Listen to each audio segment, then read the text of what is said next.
Desde principios del siglo XX hasta la actualidad, pasando por la década de oro del género, Piazzolla y la producción post-Piazzolla, hay una gran incógnita que nos persigue. ¿A qué le llamamos tango? Soy Nazarena Cáceres, directora del estudio Tango Contemporáneo, y hoy vengo a hablar de género y estilo en el tango.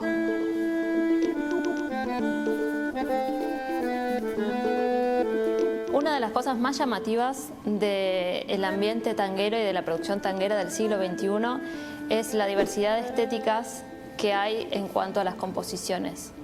Después de Piazzolla, post-Piazzolla, hubo un pequeño hiato temporal en el cual no hubo tanta producción de tango, de hecho disminuyó muchísimo. Y en este nuevo siglo hay un montón de compositores, actualmente hay alrededor de 300 agrupaciones según ACID en actividad del tango. Y las estéticas son muy variadas y muy distintas. Durante el siglo XX hubo estilos dentro de un mismo género. ¿A qué me refiero? Básicamente había un género tango y dentro de ese género había una diversidad de estilos que tenían que ver con la forma de componer que tenían diversos compositores. Por ejemplo, es el caso de Pugliese, de Troilo, de D'Arienzo, etc.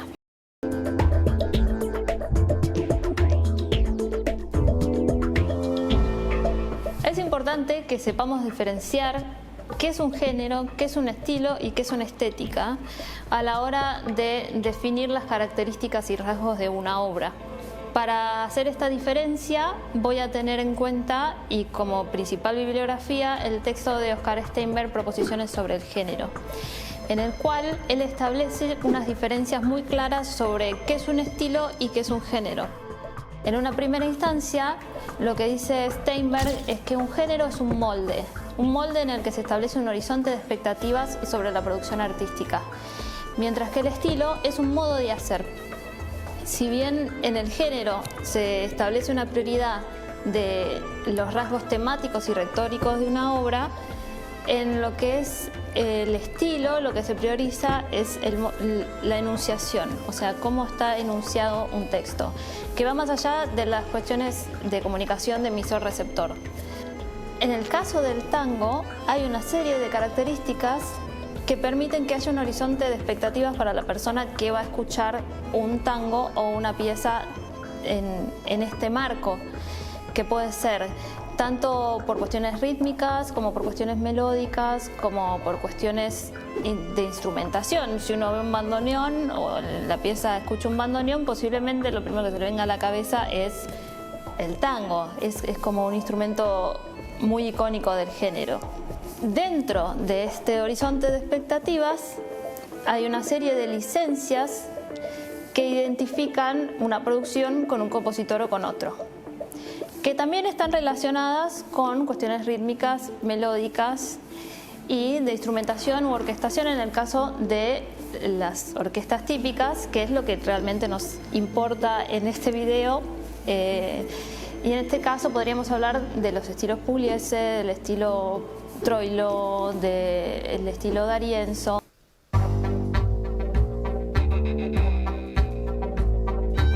¿Qué ocurre?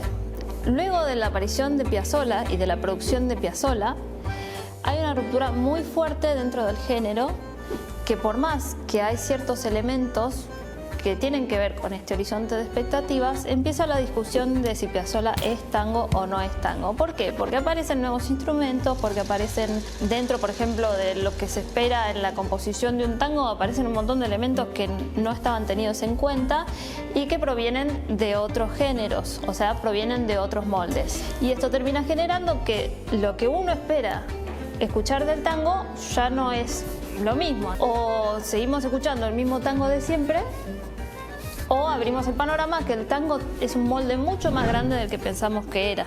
La otra posibilidad es que estemos ante un antigénero, que es una posibilidad un poco más disruptiva, digamos, en cuanto a lo que venimos pensando. Es, bueno, si Piazzolla no es tango, ¿qué es? Y la producción posterior, hay una producción posterior que tal vez no es tango y nosotros no lo estamos viendo.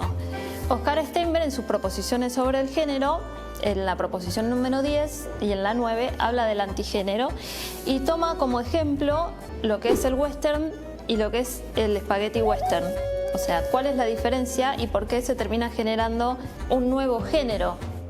Digamos, el spaghetti western entra, o en una primera instancia, es producido con la idea o el molde del western.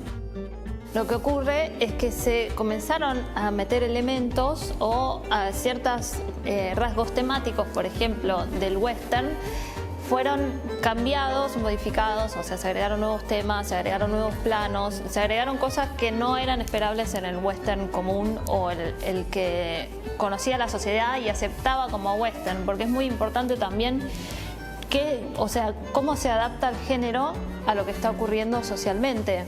Y esto termina generando un nuevo género. Ni siquiera es un subgénero, es un nuevo género.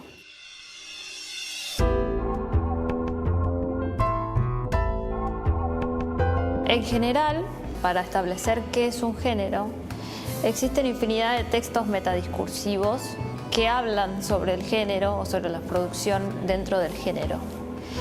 Una de las problemáticas a las que se enfrenta el tango siglo XXI es que la mayoría de los medios especializados, no todos, claro está, tiene un marco totalmente desactualizado y que no corresponde a la producción de tango contemporáneo. El tango contemporáneo queda un poco de lado, invisibilizado, porque se sigue midiendo al tango con los parámetros con los que se medían hace casi un siglo atrás.